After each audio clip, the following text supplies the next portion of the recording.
For some reason, my boy, country living doesn't suit me, and I feel I shall never get used to it.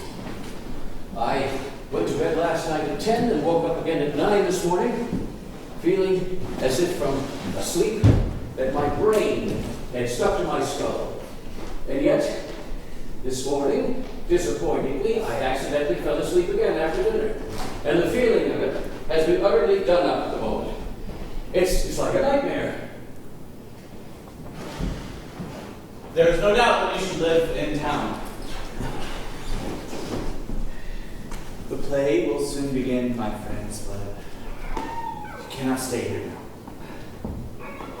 Miss Masha, will you please kindly ask your brother to leave those dogs unchained? They howled so last night that my sister was unable to sleep. You must speak to my brother yourself. Please excuse me, I can't do so. Come, let us go.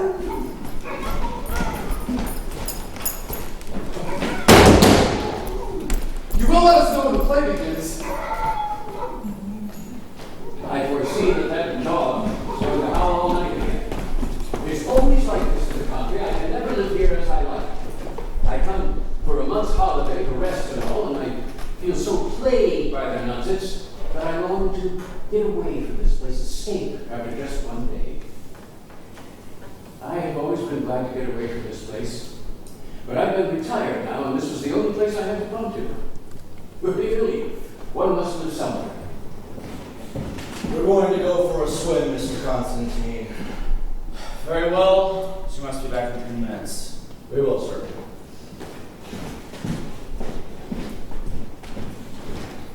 Just like a real theater.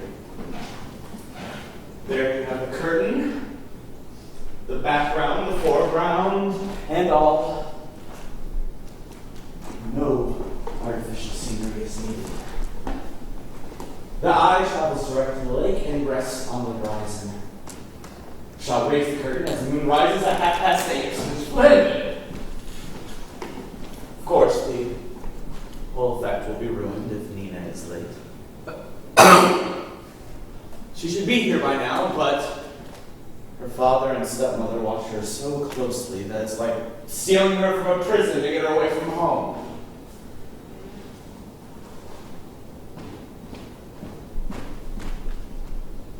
Your hair and beard are all on end. Aren't you to have them trimmed? The tragedy of my existence. Even when I was young, I always looked drunk and all. Women have never liked me. Why is my sister out of sorts? Why? Because she's jealous and bored. She's not acting tonight, but Nina is. And so she has set herself against me, and against the performance of the play, and against the very play itself, which she hates without having ever even read it. Does she really? Yes! She is furious because Nina is going to have success on that little stage. My mother is a psychological curiosity.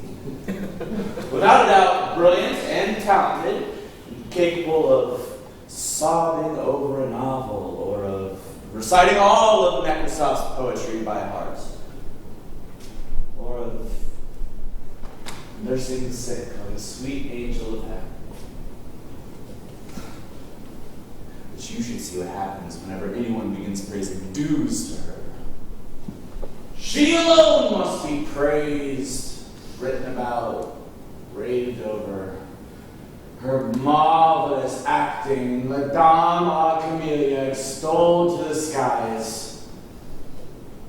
She cannot find any of that rubbish out here in the country. She grows peevish and cross. And believes that we're all set against her and to blame for it all. She is superstitious, too. She dreads burning 3 candles and fears the 13th day of the month. She's also stingy. I know for a fact that she has 70,000 rubles in a bank at Odessa, but she is ready to burst into tears if you ask her to lend you a pig. You have it in your mind that your mother dislikes your play, and the thought of it excites you at all. Keep calm. Your mother adores you.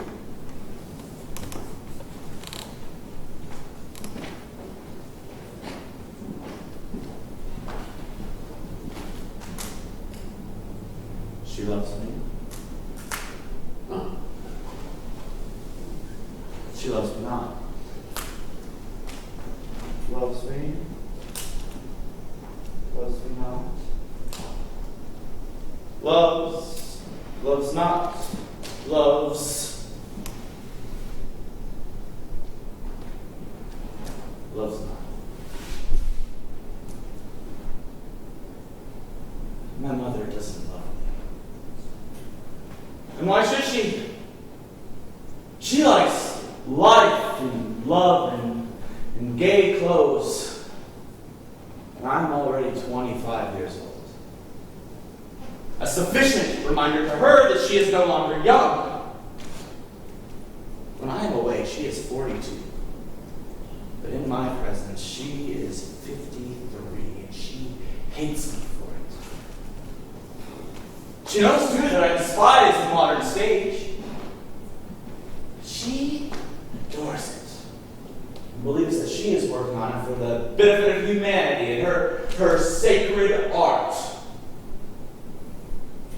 But to me,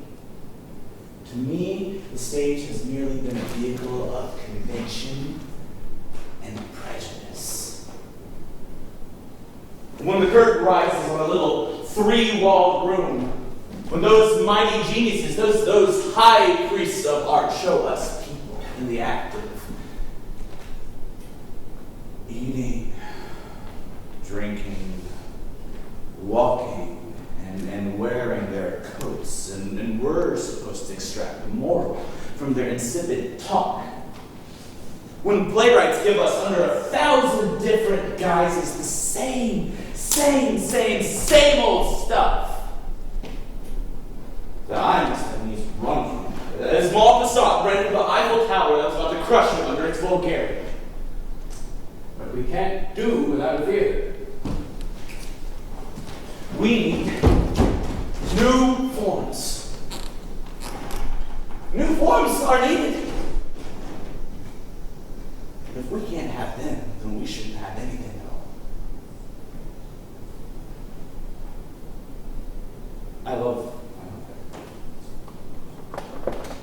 I love her very much, but she leads a senseless life.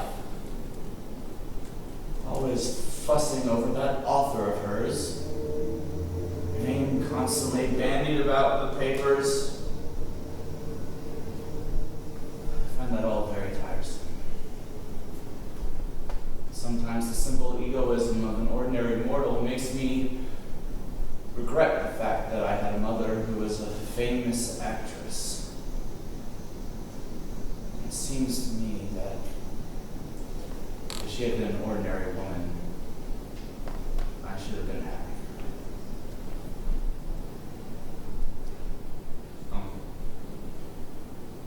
What could be more hopeless and absurd than my situation? She's always surrounded herself with celebrities, actors, authors, and among them all, I alone was nothing. They only tolerated me because I was her son. Who am I? What am I? I left university after my third year for reasons which the editor had no say. I have no special talent. I have no money of my own. And according to my passport, I'm just a petty bourgeois. My father was also a petty bourgeois, but he was also a famous actor. So whenever those titans, those writers, would frequent my mother's drawing room and bestow their gracious attentions to me, I felt that their eyes were silently judging my insignificance. And I suffered great humiliation. about Trigorin. I can't understand him. He is always so sudden. Trigorin is simple, well-mannered, clever, and a little, I might say, melancholic in disposition. Though under 40, he is already surfeited with praise. As for stories, they are, how shall I say this, pleasing, full of talent. But if you have read Tolstoy or Zola, somehow you do not enjoy Trigorin. You know, my boy, I have always liked literary men. I once passionately desired two things.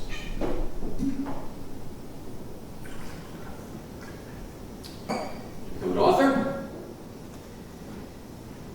and to get married. I have succeeded in neither.